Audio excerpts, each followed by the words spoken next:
Bonjour et merci de nous retrouver sur le plateau d'Un cœur qui écoute, votre émission de spiritualité. Aujourd'hui, nous avons le plaisir de recevoir Sophie Baru. Bonjour Sophie. Bonjour Cyril. Alors, vous êtes mariée, mère de 4 enfants, vous avez la quarantaine, vous êtes architecte d'intérieur et vous venez d'écrire un premier livre, Je rentrerai avant la nuit, aux éditions Nouvelle Cité. C'est ça. Le récit de l'accident de vélo de votre époux qui a complètement chamboulé votre vie. Alors, vous allez nous raconter cela dans un instant, mais auparavant, je vous invite à nous lire un extrait de texte que vous avez choisi dans ce petit livre de poche. Voilà, j'ai choisi un grand format. C'est le livre que mon mari a publié il y a quelques années, dans lequel il a écrit des poèmes qui datent d'après l'accident. Et il y a un poème qui me touche particulièrement, qu'il a écrit 2-3 ans après son accident, et qui s'appelle « Joie ». Joie. Pourquoi vouloir un plus à ce qu'on me propose ? Pourquoi bouder l'épine, ne vouloir que la rose ? Si la réalité n'est douce ni heureuse, à vouloir la cacher, je la rends ténébreuse. Oh certes, l'accepter semble vœu l'idée pieuse, mais pourquoi donc lutter si je ne peux la changer ? Seule la réalité peut tout à fait combler et mener sans tromper vers des jours apaisés. Pourquoi vouloir un plus à ce qu'on me propose ? Pourquoi bouder l'épine, ne vouloir que la rose ? Alors, quand on a lu le livre et qu'on découvre avec vous ce poème, c'est assez paradoxal parce que c'est pas compréhensible tout simplement pour l'homme ordinaire. Racontez-nous un tout petit peu. Votre vie a basculé donc il y a maintenant un petit moment. C'était dans votre première année de mariage. C'est ça. On était mariés donc c'est il y a 20 ans. On a fêté nos 20 ans de mariage là en septembre. Donc j'ai connu Cédric en 97. On s'est très vite fiancés. C'était un coup de foudre assez rapide. On s'est fiancés, mariés. Et 8 mois après notre mariage, mon mari part faire du vélo comme il avait l'habitude. C'était un très grand sportif pour décharger son stress. Il part un soir et la nuit tombe. Il ne rentre pas. Donc là, je m'inquiète, je passe des coups de fil à la gendarmerie et il m'indique qu'en effet, quelqu'un a été victime d'un accident de la circulation, pas très loin de chez nous, percuté une voiture sur une route de montagne. Mon mari n'avait pas de casque, donc l'hélicoptère du SAMU était sur place, il a fallu que j'attende et je suis allée le voir quelques heures après à l'hôpital dans un coma profond. Il avait fait, donc c'était un choc frontal, c'était assez violent. Donc c'est la tête qui a tout pris. Il a fait un vol de 25 mètres 26 mètres, dans un mur de sécurité. Voilà, c'est ça, il a atterri sur la rambarde. On ne sait pas si le casque aurait changé grand-chose d'ailleurs. Oui, parce que ça a été très très violent. Ils ont beaucoup craint pour la moelle épinière qui finalement n'avait rien. Mais vraiment, tous ces handicaps actuels viennent de commotion cérébrale, en fait. Voilà. Alors, avant de développer sur les conséquences de cet accident pour lui, pour vous, j'aimerais juste revenir un petit peu sur qui vous étiez avant que cela n'arrive. Vous venez d'où ? Qui êtes-vous ? Alors, donc moi, je suis née à Mélan, près de Grenoble. J'ai fait des études d'architecture intérieure, donc dans une école d'art à Lyon. Et Alors, vous venez d'une famille plutôt catholique. Voilà. Moi, mes parents m'ont éduquée dans la foi. J'avais un papa assez âgé, mais qui du coup avait un gros bagage intellectuel. Enfin, il avait fait des études de théologie, de philosophie. C'était vraiment une bibliothèque ambulante. Donc, il m'a beaucoup nourrie. On avait vraiment des discussions, je me souviens, sur la Bible, sur Job. Mon adolescence, je me souviens très bien que mon père m'a beaucoup nourrie. Et lui, c'était le pilier de la foi dans la maison. Oui. Ouais. Voilà. Et puis, il se trouve qu'après, j'ai grandi à 18 ans. Donc, je suis partie de la maison pour cette école d'art à Lyon. Et là, j'ai découvert le milieu étudiant. Et la artiste, la liberté, les fêtes. J'étais loin de chez moi, j'avais un petit appartement. Donc, j'ai fait la connaissance d'un garçon qui était charmant, qui me sortait, qui faisait... Mais du coup, tout ça m'a éloignée un petit peu de ma foi, la foi de mon enfance. Je me suis posé beaucoup de questions. Complètement. À un moment donné, j'ai vraiment... je sentais la nécessité de couper avec tout ça. Et en même temps, je me sentais triste, au fond de moi. Pas bien, Mais je n'ai pas vraiment fait le lien au départ. Je me suis dit, bon, c'est comme ça. Et avant vos 18 ans, vous avez le souvenir d'avoir eu un moment un peu particulier, comme de rencontre un peu spéciale avec Dieu? Alors, moi, petite fille, je vivais, c'est une chance, je pense, des moments de grâce importants lors des messes dominicales, je me souviens, parce que mes frères et sœurs râlaient, et moi, je me souviens que j'aimais ça, quoi. Et je me perçois maintenant avec mes enfants que c'est pas forcément tout le monde. Oui. Donc, oui, il se trouve que moi, bon, j'ai fait du scoutisme, je me souviens de temps forts aussi, quand il fallait méditer au coin du feu dans la forêt, quand j'étais louvette ou guide. Voilà, il me semblait que j'avais vraiment une intimité avec Dieu que j'ai perdue finalement à l'adolescence en grandissant et en étant confrontée à une jeunesse finalement vraiment sans Dieu. Et dans ces moments de jeunesse, il y a 2-3 moments, vous dites, vous vous sentiez un petit peu triste, où vous avez un peu, on va pas dire touché le fond, mais vraiment senti ce vide existentiel. Ah oui. Ouais, oui. Ouais, mais sans que ce soit vraiment conscient. À un moment donné, je vivais presque avec ce garçon parce que bon, j'avais mon appartement, mais j'y allais pas très souvent.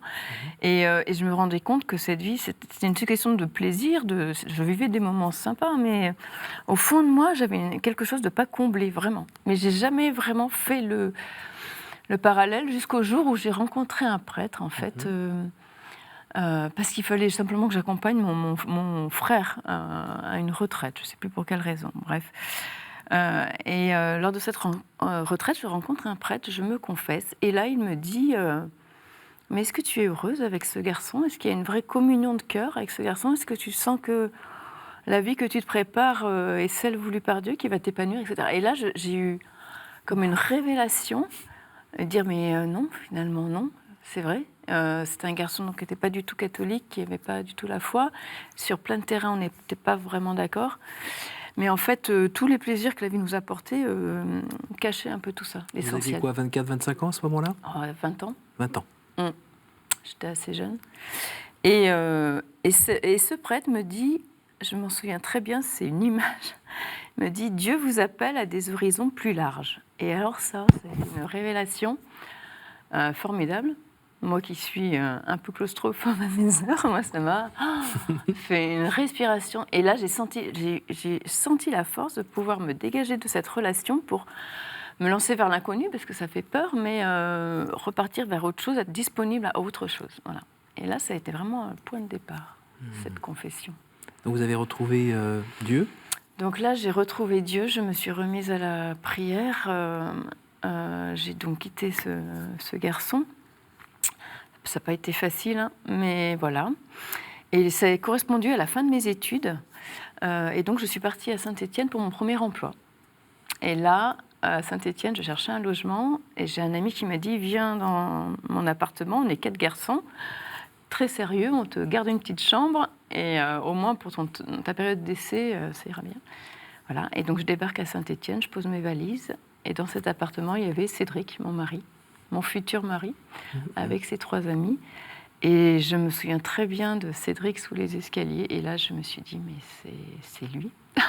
Enfin, s'il veut de moi, c'est avec lui que je vais finir ma vie. Mais tout de suite, ça a été une évidence. Il y a eu combien de temps entre... La rupture est, je dirais, peut-être 3 mois, 4 mois. Et alors que vraiment, quand la rupture s'est faite, je me suis dit, mais tu vas finir soit bonne sœur, soit célibataire toute ta vie. Parce que l'amour, tel que je l'ai vécu, je me suis dit, c'est pas mon truc. C'est pas pour moi. J'avais vécu quand même des chouettes choses avec ce garçon, puis je me suis dit, le mal qu'on se fait, là, puis... C'était plutôt la passion, celle qui met le feu, qui détruit, mais qui est très intense, avec des pics...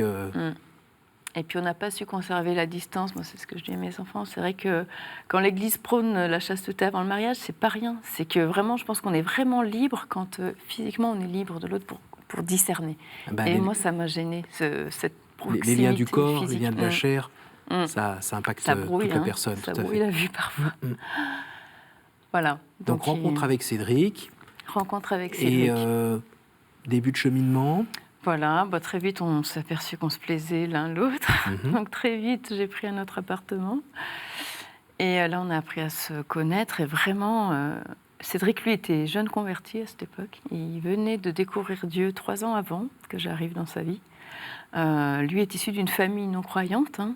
Il était éduqué dans un athéisme assez militant. Et en fait, lui, par la philosophie, est arrivé à Dieu.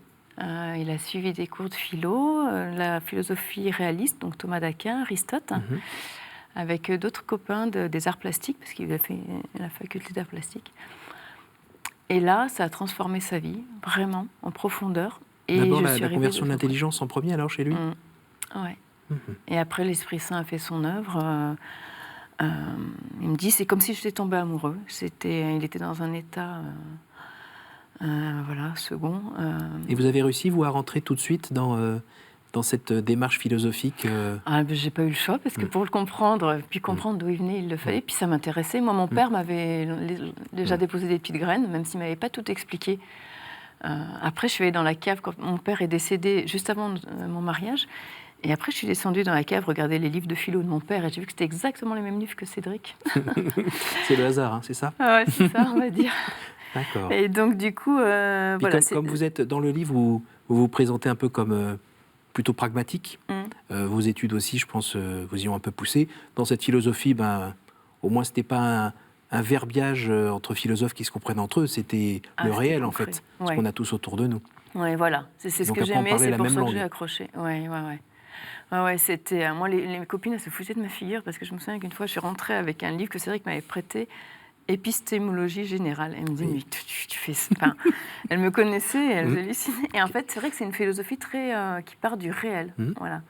Comment est-ce que moi, je peux savoir qui je suis à partir de la réalité qui m'entoure? Comment moi, je peux connaître la réalité qui m'entoure? Est-ce que l'homme est pur esprit, pur corps, mixte ontologique des deux? Et pas besoin de la foi pour refaire cette philosophie? Ah, pas du tout. En revanche, c'est la première marche éventuellement pour ensuite parler foi, puisque c'est la même langue en fait.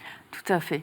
Parce qu'on s'aperçoit que le bon Dieu, finalement, si le réel tel qu'il nous entoure est ainsi, c'est aussi pour pouvoir accéder à lui.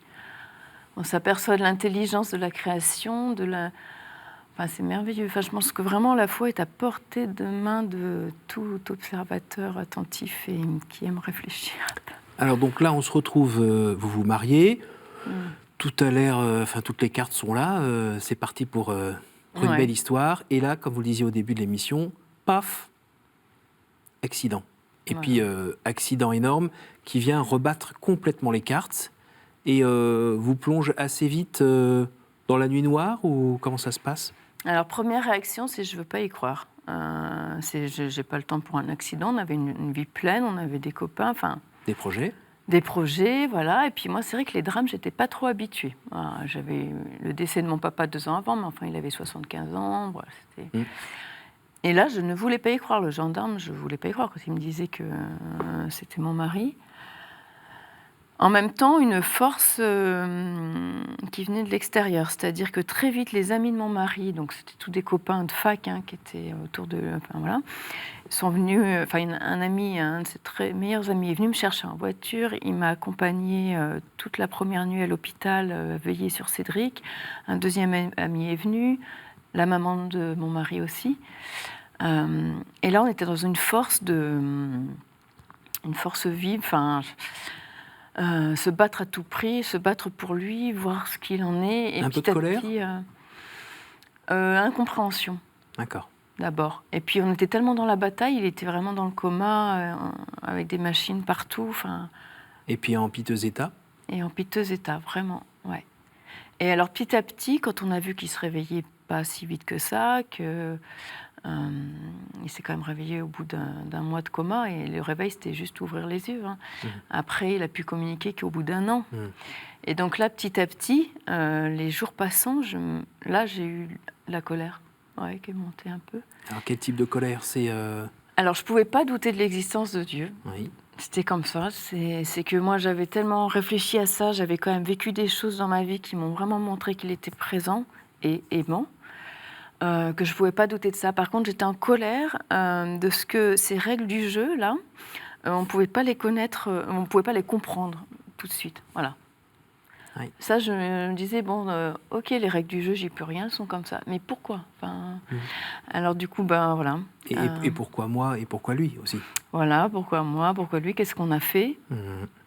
Parce que même si on sait que c'est pas des questions à se poser, elles viennent. Et comment vous avez fait justement pour marcher sur ce sentier Mhm. vraiment ardu, étroit, Alors, sec? ouais. Parce que dans votre livre, on a quand même plein Mhm. d'éléments. Donc moi j'ai un peu d'avance puisque j'ai lu le livre par rapport à nos téléspectateurs. On sent que vous êtes très vite très entouré, notamment par Ouais. les amis de votre mari. Mhm. Et c'est très joli parce que en filigrane, on voit une vraie amitié masculine qui est présente Mhm. et pas l'amitié intéressée. Mhm. Et dans ces temps de balance ton porc et où on présente tous les gars comme des Mhm. vicieux dragueurs et tout ça, là on sent que c'est la fraternité Ah, tout qui est à là fait. pour aider l'épouse Mhm. de l'ami Ouais. et dans la durée. Ouais, Alors tout évidemment, à il y en a fait. quelques-uns qui vont un peu lâcher, mais bienvenue chez les êtres humains. Et Ouais. puis ils vont se marier, ils vont avoir aussi d'autres occupations. Mais j'ai trouvé Au ça très départ. beau aussi dans votre livre, cette présence. Parce qu'il y a la famille qui est là, Mhm. votre Ouais. mère, Alors vos oui, beaux-parents. ma maman, ma belle-maman, que c'était vraiment une découverte, je dirais de l'amitié même qui est née. Mhm. Et Ça m'émeut un peu parce que c'est vraiment quelqu'un de bien. Oui, puis vous découvrez aussi ce lien entre la maman et son fils, qui est un lien Ouais. très particulier. Vous, c'est un autre lien. Oui, Et tout c'est à pas fait. tout à fait le même. Et vous êtes complété à ce moment-là où Mm. c'était le train Mm. qui arrivait en pleine Ah ouais, ouais. figure, quoi. Ouais, ouais, mais elle était enseignante, institutrice là, donc elle a lâché son travail pendant je sais plus, au moins l'accident est arrivé en mai, je crois tout l'été elle était à mes côtés. On pouvait partager, tout se dire, être ensemble, et on avait un regard différent sur Cédric. C'était étonnant comme ma belle-mère pouvait ressentir les douleurs qu'il Mhm. ressentait. Mhm. Et maintenant que je suis maman, je comprends. Mais à Mhm. l'époque, je ne l'étais pas, et je lui dis, mais vous êtes sûre? Elle sentait que son bras était douloureux, et ça s'est avéré vrai, mais on n'avait aucun moyen de le voir. Alors après, c'est Hein. fantastique parce que on suit les péripéties dans le livre, c'est très bien raconté d'ailleurs, où on voit comment finalement bien la vie revient un peu, comment il est là, il se Ouais. bat, il essaye de sortir de sa coquille, il fait les efforts, en même temps le choc a fait que côté humeur, ça sort un peu plus vite que prévu, Ouais, donc ouais, vous ouais. découvrez un bonhomme qui tout d'un coup s'enflamme un petit peu vite, tout se met en colère, mais en même temps comme un gamin, ça redescend tout de suite en attirant son attention sur autre chose. Finalement, ce qui est étonnant, vous dites, je suis avec le même bonhomme, mais différent. Tout à fait. Et en ça, la philo m'a aidée parce que la vraie question, c'était de savoir est-ce que c'était encore mon mari que j'avais Oui. en face de moi? Si ça l'était plus, j'étais tout à fait légitime de partir, en quelque sorte, et de refaire ma vie. Ou alors, est-ce que c'était lui? Qu'est-ce qui avait changé en lui? Qu'est-ce qui fait que Cédric est Cédric? C'est toutes des questions que je me suis posées. Et finalement, la philosophie réaliste m'a aidée dans le sens où la réalité que j'avais en face de moi, c'était quand même Cédric. Au fil du réveil, je me suis aperçue qu'il avait gardé sa foi, il avait gardé des traits de caractère, hein, même si, en effet, il était beaucoup plus colérique au réveil qu'il ne l'était avant. Et puis qu'il y a toujours cette amnésie lancinante qui est encore actuelle et qui fait qu'il ne retient pas forcément toutes les informations et que du coup, ça peut réduire les échanges. Mais son amour pour moi était intact. Il y a beaucoup de traumatisés crâniens, parce que c'est vraiment la pathologie principale, qui sont un peu, alors soit désinhibés, donc heureusement mon mari c'était pas le cas, c'est-à-dire qu'ils peuvent tout dire, des choses voilà, qui lui viennent à la tête. Bon, Cédric a toujours eu cette retenue quand même quand il s'énerve, par contre c'est vrai que des fois bon, ça peut aller loin, mais c'est très ponctuel. Et surtout, il y a beaucoup de traumatisés crâniens qui sont enfermés dans une bulle et qui n'ont plus le contact, voilà, qui ne peuvent plus donner de l'affection, s'intéresser à l'autre. Cédric, ça, de ce côté-là, n'a jamais été touché, et, genre grâce au ciel, parce que... Alors, autre cadeau du ciel, vous avez pu être maman une fois, 2 fois, 3 fois, 4 fois, Ouais. fonder cette famille dont vous rêviez, parce que vous rêviez de cette maison avec des chants d'enfants, des rires d'enfants. Bon, peut-être que le réel, c'est aussi des pleurs d'enfants et des impatiences. Et quand tout le monde vient en même temps demander la même chose à maman, voilà. C'est sûr. Et puis, ça, c'est un beau cadeau du ciel. Et alors, aujourd'hui, votre mari, on en est où? Et bien, mon mari, donc, il a beaucoup progressé, en 20 ans, là, c'est extraordinaire. Bon, après, il ne marchera jamais, je pense, au niveau physique, il y a quand même des séquelles qui sont là, qui resteront. La mémoire, elle reste toujours difficile. Il reste toujours un peu perturbé au niveau espace-temps. Il ne sait pas trop quelle date on est. Bon, à la maison, il se repère bien, mais dès qu'il sort de la maison, c'est difficile. Mais ça fait 20 ans qu'il se bat pour progresser un petit peu oui, tout le temps. Il a toujours de la rééducation. Tout ce qu'il peut faire à la maison, il le fait. Lui qui ne touchait pas à la vaisselle ni rien au début de notre mariage, là, il sait que c'est son domaine, il peut le faire. Et je lui en sais gré parce que c'est une aide réelle pour moi. Donc, voilà. Il sait être avec les enfants, il sait jouer avec eux. Oui. Alors, le problème du traumatisme crânien, c'est qu'il y a un manque d'initiative. Donc, il faut vraiment que moi, je propose. Et puis, en général, il est toujours d'accord. Et il ne peut pas jouer à tous les jeux non plus, parce qu'il y a des jeux compliqués qui demandent de la mémoire. Mais certains jeux sont possibles et il a toujours du plaisir à le faire avec les enfants. Et alors, votre relation à Dieu aujourd'hui, on en est où? Alors, avec tout ce que j'ai traversé... Et puis tout ce que vous traversez encore? Oui, c'est vrai que c'est pas fini. Parce que vous êtes la chef de famille aussi? Ouais. Co-chef de famille, mais pratiquement... faut faire tourner la maison, il faut assumer les adolescents qui arrivent avec leurs questions, leur regard sur papa. Eh bien, moi, très clairement, si j'ai instauré dans ma vie des... Par exemple, je vais à la messe, j'essaie d'aller à la messe tous les matins, quand je peux. Et de prier quotidiennement et avec mon mari le soir, même si c'est court, avec les enfants aussi. Moi, c'est très concret. Si je lâche la prière ou la messe quotidienne, ça ne va pas se sentir les 3-4 premiers jours, mais au bout d'une semaine, 10 jours, c'est bon. Le handicap de mon mari, en fait, me prend complètement. Et rien... Je ne supporte plus rien, ma patience s'émousse. Je sens vraiment que je suis portée spirituellement par la communion quotidienne. Vous dites dans votre livre que vous avez besoin aussi de chasser les idées noires qui peuvent gentiment remonter. Alors, il y a aussi, et travailler une sorte de pensée, on va dire, constructive. Ah, c'est clair. C'est-à-dire qu'il n'y a pas que la prière. Moi, c'est sûr, pour moi, ça a été essentiel et ça l'est encore. Et je pense que si je n'avais pas eu la foi, les choses se seraient écrites vraiment différemment. Et je serais beaucoup moins heureuse que je ne le suis. Parce que je tiens à préciser que ce n'est pas de la résignation, ce n'est pas du sacrifice. Vraiment, je suis heureuse avec mon mari et mes enfants. Donc la foi, c'est important, c'est évident. Mais en même temps, moi, je suis pragmatique. Il y a aussi... Pourquoi aussi la prière, c'est important? C'est parce que dans ces moments-là, on prend du recul. Moi, j'essaie de faire des retraites aussi annuelles. Et c'est à ce moment-là, je trouve qu'on a vraiment des bonnes intuitions qui viennent de rencontrer des gens, des professionnels. Moi, je me suis fait aider de psychologue familial parfois pour des enfants qui étaient en difficulté. Se faire aider concrètement. Puis s'il faut prendre du magnésium, on prend du magnésium. Là, on est corps et âme, je veux dire. Donc, la prière ne suffit pas si elle reste désincarnée. Voilà. Pourquoi vous avez écrit ce livre? Alors, j'ai écrit ce livre... D'une part parce que moi, pendant 20 ans, j'ai cherché un livre comme ça qui aurait pu m'aider et j'en trouvais pas. J'ai des amis qui m'ont dit, t'as qu'à l'écrire. Alors pendant longtemps, je me disais, mais c'est pas possible, je ne vois pas comment je pourrais écrire ça. Et puis un jour, un journaliste, d'ailleurs qui travaillait pour KTO, est venu à la maison dans le cadre d'un reportage qui s'appelait Traverse, sur la foi. C'était au moment de l'année de la foi. Voilà, et il rencontrait donc plusieurs Français du nord au sud de la France. Donc il s'est arrêté à Lyon et il a fait un petit reportage sur nous pendant 3 jours. Et 3 jours de tournage. Et donc il m'a posé pas mal de questions sur le moment de l'accident après. Et en fait, je m'apercevais que je ne me souvenais pas de tout. Et du coup, je suis allée refouiller dans mon journal intime que je tenais à l'époque. Parce que c'est très important pour moi d'évacuer tout ce que je ressentais en écrivant tout chaque soir. Et en ouvrant ce journal, je me suis aperçue que finalement... tout ce qu'on a traversé, ça avait un sens et que finalement, ce serait peut-être bon en effet que d'autres personnes qui vivent les mêmes choses voient qu'un chemin est possible, un chemin, qu'on peut fonder une famille avec un mari traumatisé crânien. Enfin, bien sûr, chaque traumatisme crânien est différent, donc il s'agit de toujours partir de la réalité du malade, mais ça a commencé vraiment à faire son chemin à ce moment-là, il y a 4 ans. Et je me suis mise, au départ, je me suis dit, ce sera pour mes enfants. Ils n'ont pas connu l'accident, ils n'ont pas connu leur papa avant. C'est peut-être important qu'ils connaissent cette histoire. Donc j'ai commencé à rédiger tout ça il y a 4 ans. Et puis ça, j'ai fait lire à une amie, une deuxième, qui m'a encouragée à le faire publier. Voilà.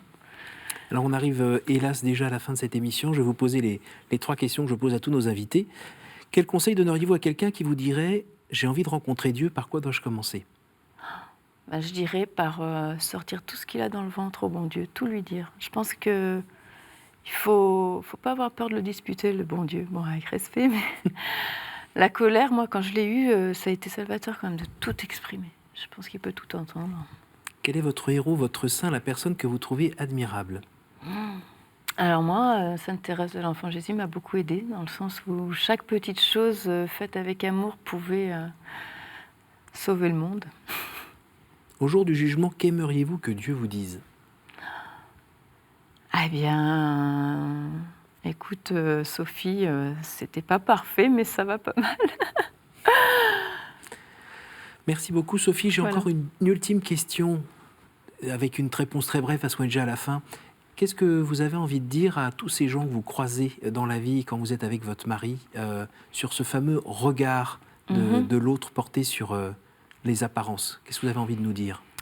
Eh bien qu'il ne faut pas limiter la personne handicapée à son handicap, qu'il faut le voir comme étant une personne avec des handicaps. Moi, je dis toujours, je ne lutte pas contre mon mari, je lutte contre ses handicaps. Et on est du même côté, dans la même équipe, contre ses handicaps. Donc, essayer de s'adresser à la personne handicapée comme on s'adresse à n'importe qui, et mettre de côté son handicap, si on peut. Merci beaucoup pour cette invitation, merci beaucoup pour ce témoignage, merci d'être venu de Lyon nous partager ce chemin de vie, parce qu'il y en a un en fait. C'était pas la fin de la route, c'était reparti, et puis il est bien rentré, votre mari, comme le dit le titre du livre. La nuit.